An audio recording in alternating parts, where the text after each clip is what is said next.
The fear of success. Facts. And I had to really look that up because the moment you sent that, I was like, fear of success. That's interesting because I'm like, who would be fearful of success? So I had to look up fear of failure because I was like, when you said that, I automatically thought about fear of failure. Mm-hmm. And after reading them, they are really similar. There are some differences, but they're very similar. They're both extremes. It's actually wild. But I was excited. I was like, oh, listen to this. So, is there something that led you to this topic, or no? We had planned all of this. Everything that has happened, we planned and spoke about last year. No, yeah, of course. So this is just something that I knew we was going to get to. We couldn't get to it too soon. You know, my memory sucks, though. I don't even recall us talking about it. But this is like you should wear socks. Super on time. Like it's. You know, your memory leaves your body through your feet. Like the more you have your feet out. I was trying to figure out. I'm sitting here like really puzzled because I'm like, because he knows a lot. So I'm like, wait a minute. But that sounds a little bit crazy. So doesn't sound realistic. What's the word? So that was flogging. yeah, I need you to not do that again because I want you to have me up here looking crazy because I'm actually listening to you. I was like, what? Okay, you got it. I have my feet out today, so he has jokes. But I don't like to toot my horn, but that's one of my nice features. So he can got pretty toes down on that one. Let him sit all the way AC down marvelous. on that one. Thank you, babe. Marvels your toes. Now we can move on. We can move on because I think this topic is so Stop touching me. relevant right now. Don't do that. I don't like when you tell me not to do that. So please stop telling me not to do that. Remember, you're at peace, so nothing can. Exactly. You ain't see that. Nothing interrupt your peace. So no matter what we do, you didn't see what I just. Be cool. You didn't and see for what I you just to be did. so loving and always be like, "Don't touch me." That's very interesting. I think it's a That's fear confusing. of something. Fear of letdown. If I let you touch you, I'm gonna love you even more. Oh, But if you hurt me later, it's gonna be. Oh. Anyway. But that to the point. What? So I was watching. I was doing some. Hold on, hey Dad, you're a little loud out there. We got you on next week. Right. Part of so Jemele Hill, one of the greatest to ever do it as well in the journalist space. So we're on Earn Your Leisure. I did not see her on Earn Your Leisure. Check that one out, but go ahead. I definitely will. She was, talking about the fear of success. Or let me look it up. Was it on a TED Talk? Yeah, it was a TED Talk. Yep, it exactly was.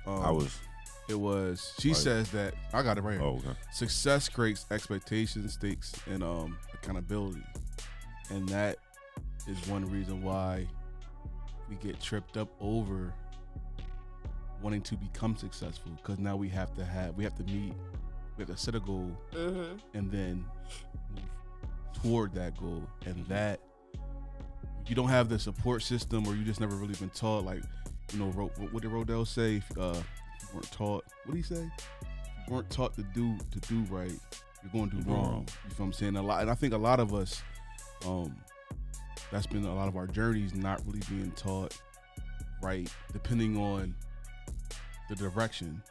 So if you were taught all your life to go to school, get a 9-to-5, and work towards retirement, but then you have this passion inside of you that you want to do something else. This isn't a shot, so don't. No. I don't know. I'm vibing with you. I wanted to say, so can we switch that verbiage up? Maybe it's not you weren't taught right. Well, no, I was gonna, you know me, I was gonna piece Go ahead, it I'll let you because, finish. Hurry up. All right, You're I'm taking sorry. too long. Oh, my bad, land the No, plane. he didn't say that. Right, Out different of gab all the over people here. in the world. But Shut up. if you find that you have a passion for, you want to do, like, you want to be an entrepreneur in your own right, but if no one ever really led you to that or exposed you to that, you're not going to really have you may lack that confidence and never pursue it because you don't believe that that's something that you even are capable of doing. So then them expectations and all of that, it's going to be really, really hard to climb up that ladder. But I do believe with energies and you will be able to pursue that happiness. Do you think Einstein, if Einstein was born on a deserted island and never came in contact with another human being, only came in contact with fresh fruits, water, sand, trees, and exotic animals, Mm-hmm. do you think he would still have been able to do all the things he did and have all the knowledge he had and still become the same person? I think he would have excelled in a different manner. You know what I mean? Like it would look, his success would look different. Like that not that he wouldn't succeed, it would just look different. You know what I mean? Different form of success. Right, And right. I- Because of what he was. Because when you said what you said about being taught right and wrong, it actually really it made me think of, I was listening out, not reading, because I listen to it in the morning when I'm getting ready for work.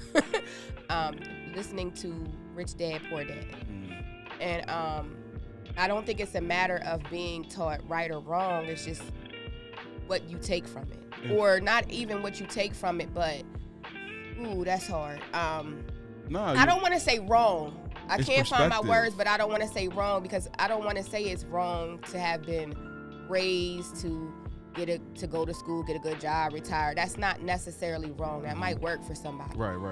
I think it's just having the ability or having the support to tap into something. Anyway, to get back to my point, in the book, the narrator is talking about these two dads he had. He didn't really have two dads, but he had two different one dads. was his biological father, okay. and then one was his best friend's father. Right. And the best friend's father was like an entrepreneur and got money. The dad was like an academic, so to speak, and he initially had money. So he, you know what I mean? He learned. How did he get his money?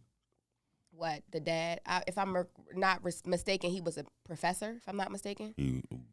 But the contrast was he's a 9-to-5er. Right. And the other was the save your money, don't take too many chances, just live your life, be thankful.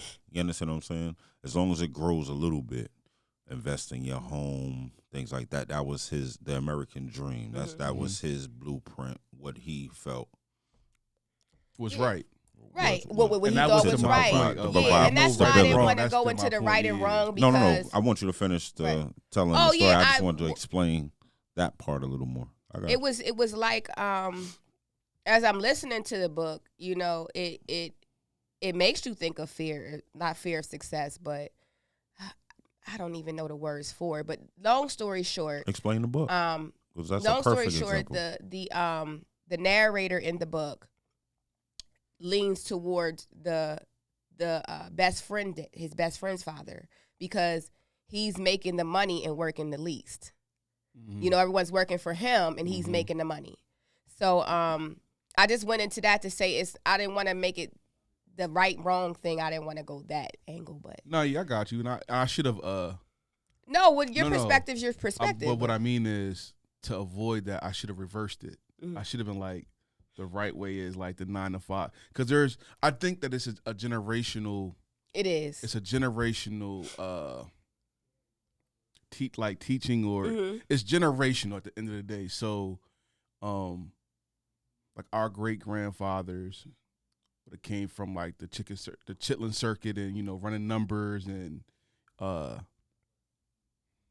liquor industry from a back door, not perspective, but a back door way of getting money. And that was also like that was entrepreneurship right there. Right, you feel what I'm right. saying?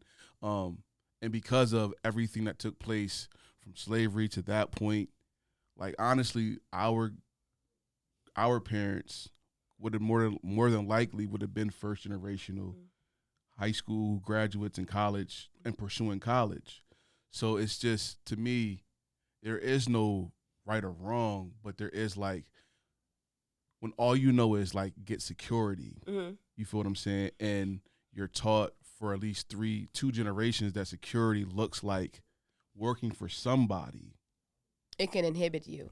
Right. It can definitely. That's why this topic definitely touched home for me, because I was like, wow.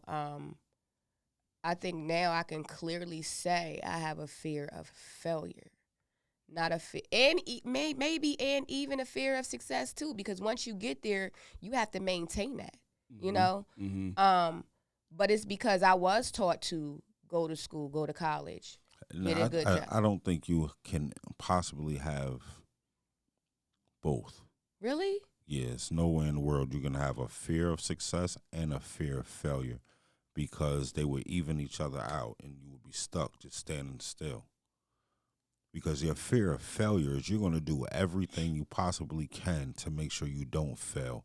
Meaning you're gonna you can have an extremely successful Monday, but you're gonna wake up Tuesday morning driven to protect that Monday and to prepare for Wednesday, Thursday, and Friday. You're going to leave no T uncrossed, no I not dotted, because there's no way in the world you're going to fail, regardless of where that fear comes from or what the motivation is. Maybe it's because you want to exceed what your parents said you would do, or your ex-boyfriend left you, and they said you wasn't going to succeed or whatever, and you're just driven. The fear of success is the fear of that can work. That's going to work. That's great. Nah, something might happen. But you said it. Stuck.